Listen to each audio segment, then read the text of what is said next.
low libido doesn't mean something's broken. We all just kind of have different set points, I kind of think, with libido. Hello, my loves. I am here to talk to you about libido or sex drive today.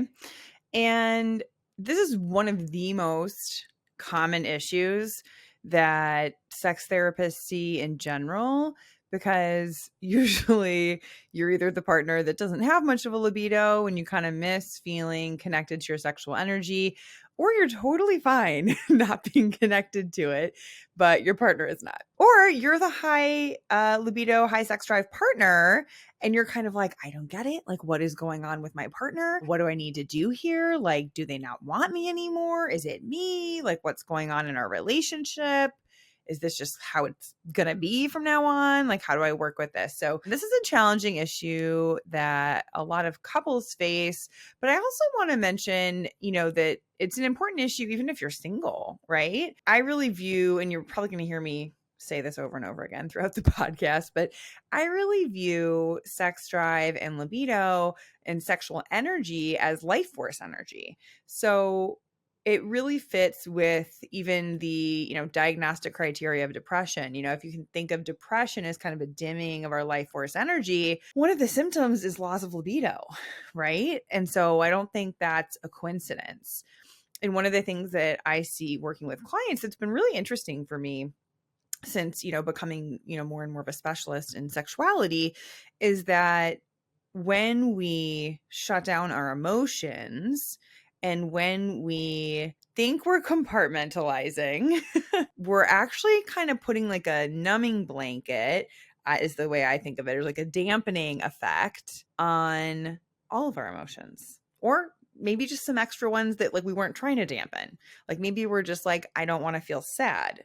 I don't want to feel angry all the time. I don't want to feel victimy, resentful, grieving. Grief is a common one that I see where we're just like, I'm just not going to feel it. Just not going to do that one. And what I see though is that libido winds up kind of accidentally, or almost like as a side effect, it winds up getting dialed down as well. There's a few reasons why I wanted to get into libido today. And you might hear something that makes it just a real quick fix for you.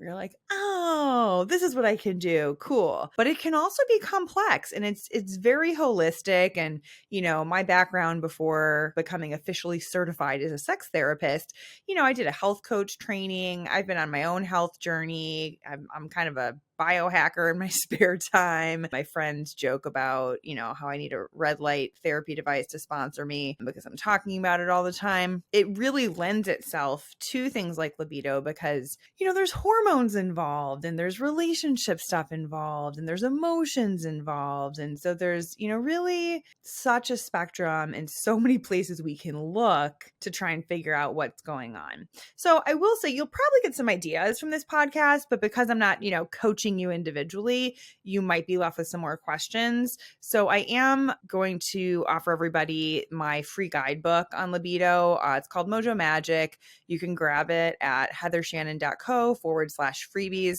So you'll be able to just see a lot of what I'm talking about today in writing. And there'll also be some info there if you do want to book a session and get more into depth on what's going on with you and your particular body and your particular relationship and situation. So let's get into internal family system. So if you've listened to some of the earlier episodes, you've probably heard me talk about IFS or internal family systems before. And I love this for getting at some of the deeper aspects of libido issues. So what I have found working with clients is that, that shutting down of emotions, that compartmentalizing, kind of detaching from everything that I mentioned. And it does include the libido. And so when we get into the deeper layers and find that sadness or grief or anger that's kind of been buried, or as we would say with IFS, exiled, it could be anything from grieving the death of somebody who is very close to you. It could be a breakup that you're kind of just still processing or grieving. And, we might also shut our libido down as just a protective mechanism until we're feeling more able to connect and to be vulnerable in that way. So I think that's really important to realize too, is like low libido doesn't mean something's broken, right? We all just kind of have different set points, I kind of think, with libido. But I do think when we're feeling really healthy and energetic and vibrant, that we typically have, at least like a moderate libido going on.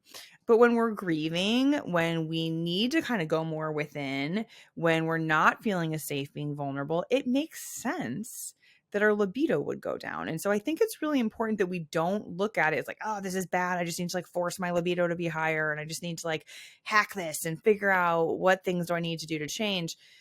I want you to consider that everything's working perfectly. And your, parts, as we would say in IFS, or your protective mechanisms, defense mechanisms, whatever you want to call them, are working perfectly.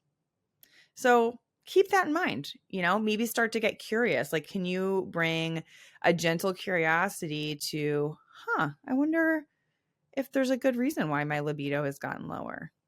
I wonder if something's not feeling safe. I wonder if I need to be focusing on some other things. And, my system is just very intelligently helping me to shift focus to what really needs my attention right now. So yeah, I've also even run into clients where the libido has kind of been shut down because there's even a fear that they're going to be too into sex, which I think is kind of an unexpected one, right? Like that one can come as a surprise. It's like if I remove that protective mechanism, if that part kind of relaxes and just lets me go off to the races, that it might be too much. Like, what if it takes over? What if I'm just hedonist 24/7? What if I'm not focusing on work? What if I'm not focusing on the emotional aspect of the relationship? That's something to keep in mind too. It could also be that we've just had a negative experience or two or many with sex and not feeling super confident, and so lower libido can be a way to protect ourselves from that, again, vulnerability. So you're noticing the word vulnerability coming up a lot today. I'm going to have to link to a Brene Brown book in the show notes. So if you're somebody who's having a dry spell, if you're somebody who's in a sexless marriage, if you're somebody who's in a relationship where you just have mismatched libidos, one of you is pretty high and one of you is pretty low, these are all really important factors to consider. So I do want to share a little bit of a personal story. So I had my own period of lower libido following a breakup. I do think that it was pretty holistic for me. So I'm going to kind of break down what were some of the factors and what have I learned and what has worked for me to kind of get back to a place of libido that feels better, more moderate, more balanced for me.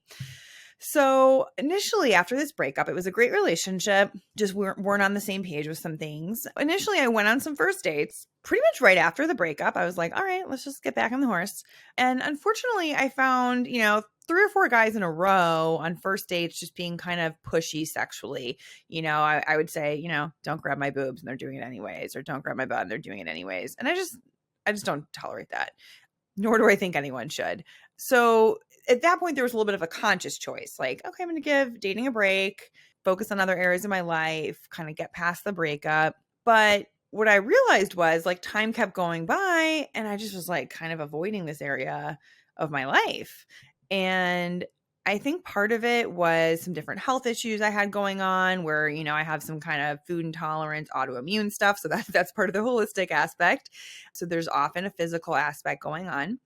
And, where I would feel fatigued and my energy levels wouldn't be that great. My joints would be achy. And so it's a little bit harder when you're not feeling physically great to feel in the mood for sex. On the other hand, some people are like, I don't feel great, but sex feels really good. Orgasms feel really good. And I actually do think I have a YouTube video on the benefits of orgasm, but it actually does help with, getting things moving in your system, relieving some pain or some aches, helping the lymphatic system. So don't rule it out, even if you're not feeling 100%. But that was part of the picture, though, of what was going on for me. So wasn't feeling great physically. I wound up living in a place where there just weren't a ton of options. And so I was just kind of focusing on social life and business and, connecting with different people and started playing pickleball and, stuff like that. So, that worked out well in some ways. And then the interesting thing was I had gotten over this person that I broke up with, right? So I wasn't like, oh my God, I want to get back together. But there was something about the relationship that felt like, wow, like this is so great. And it was so devastating with the breakup. And I realized that part of me was protecting myself from having that kind of heartbreak again, right? Like it's vulnerable. Like it's vulnerable to put ourselves out there and really be open and really kind of be invested and really be hopeful and not be kind of holding part of ourselves back. And so I felt like I was kind of like, okay, like let's try things, let's be all in. And it didn't work out, right? So I think that was part of what I realized, is that just the relationship itself and just the experience was something I had to keep processing. So that was part of it. Working on some of the health issues was part of it. The other thing I think is important to address is that, and I may have talked about responsive desire versus spontaneous desire, but especially if we've been in a period of low libido, we're probably not going to have a ton of spontaneous sexual desire popping up where it's just like out of nowhere, like, oh, I'm horny, let's do it, right? And so you might have to be more intentional. You might have to be more intentional about sexual stimuli in your life. So whether it's just like, hey, I'm just going to like masturbate just to like have a sexual experience, or I'm just going to watch some porn or listen to some porn or read some porn erotica stuff, or I'm going to listen to music because I feel more vibrant when I listen to music. So it depends on you. You might want to go directly to something that's like overtly sexual, or you might just want to focus on something that helps you feel vibrant. So it could be playing pickleball. It could be just being more physically active. It could be spending time outside and like getting some sunlight. It could be taking your supplements, right? Your vitamins that give you more energy, making better food choices so that you're not feeling like fatigued or sugar crash or, inflamed from, wine or whatever at night. It could be sleeping more, right? So there's all these things we can do to help ourselves feel better. It could also be like flirting with people, and there's flirting with intention and there's also flirting without intention. Like there's some people that I know that like their just way of being in the world is flirtation, right? And they have fun and they feel vibrant and they feel like, zesty. It's like the zest for life is coming through in their flirtation and how they interact with people, and they don't take it too seriously. Like they're just having fun. So that could be something to kind of bring forth, is like, hey, have I been not flirting? Have I been not kind of allowing myself to flirt? And like, what would it look like to just allow it a little bit more? There's also the idea of just like feeling yourself, right? And so part of what was going on with me is like, and there had been the pandemic too, right? Where you're not going outside a ton. So, I wasn't putting a ton of effort into my appearance, into clothes, into makeup, into whatever. And I'm not promoting like you need to go like wear trendy clothes and put makeup on. I think it's more like what helps you feel good, right? And so, yeah, for me, it was like, you know what? I feel more vibrant listening to music. I had started taking drum lessons. So it's like, okay, I'm going to get back into drum lessons. I just like feel better when I'm doing that. I'm going to get outside. I'm going to make more of an effort to date. There might be an initial period where you are, not wanting to do the dating apps or like having some negative self-talk around that. And sometimes you need a break, right? That was not the case in my story. So sometimes you need a little push, and sometimes it might be like, hey, I don't feel like doing this right now, but I'm going to do it anyways. I'm going to put some time in, I'm going to put some effort in, and I'm going to go for it.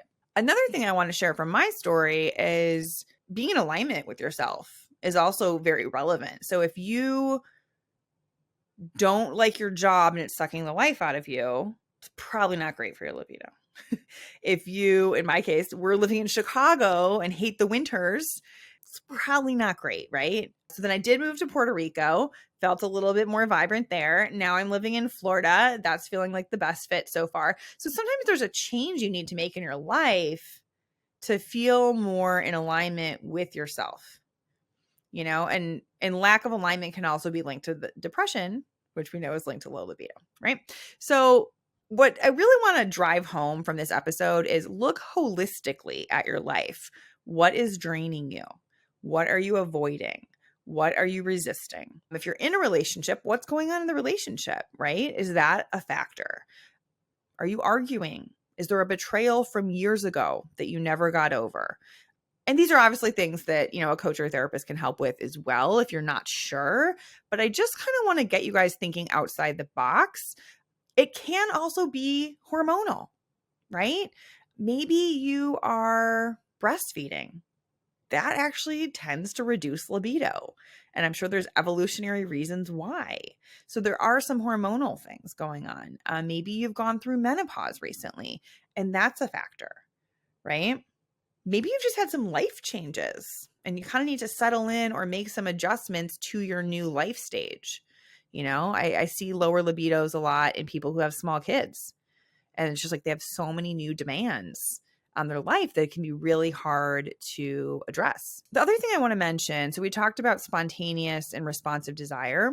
I also want to mention kind of the brakes and the accelerators with your sex drive. So you actually might be someone who has a naturally pretty high sex drive, and I have seen this with clients, but you're having a low sex drive now. That's because the brakes are on. So it's like no matter how hard the accelerator is pressed, if the brakes are on, the car is not going anywhere. And so that becomes the detective work of like, how do we start figuring that out? And if that's something you want to do some work on your own, I love Emily Nagoski's workbook. It's the Come As You Are workbook. I'll link to that in the show notes, which will help you start to do some of that digging on your own to figure out like, okay, when have I felt great with my sex drive? When do I feel more like turned off, or this is just not going to work for me? And a lot of that tends to go with our nervous system. So if our nervous system is in rest digest mode, the parasympathetic mode, then we're probably more open to sex. So relaxation is something that I see work for a lot of people. It's almost like a prerequisite for sex. So if you're in a relationship where you tend to just kind of like go for it, or maybe just start like making out and doing some foreplay and go to intercourse, you might need to add in relaxation for 20 or 30 minutes as like a pre-step. Maybe it's like, we're going to like do some aromatherapy. We're going to give each other a little bit of a massage, or even just like, we're going to, relax with each other, or whatever that is. Even if it's, I don't think watching TV is actually super relaxing, but, even just talking about our days a little bit, or just doing like some light touching that's not sexual. So think about that too, because I think that's often skipped as a step. The other thing I want to mention is, especially with some of that life stage stuff, accept your current circumstances, right? Accept the things you cannot change the things you can. It's normal for things to slow down when you have younger kids, for example. I have an aunt and uncle who have a great connection. They've been married for over 30 years. And I was asking them about it a little bit because they're just so kind of like cute and flirty with each other. And they're like, yeah, like we've just kind of had a great connection, but things did slow down a little bit with kids. But then when the kids were out of the house, it picked back up. So adjust your expectations. You can't expect it to be what it was when you were dating. We're going to talk about that more in the next episode, though, to keep the spark alive. So I hope you'll join me in the next episode and check out that Mojo Magic guidebook for low libido at heathershannon.co/freebies. Thank you, my loves, and I will catch you next time.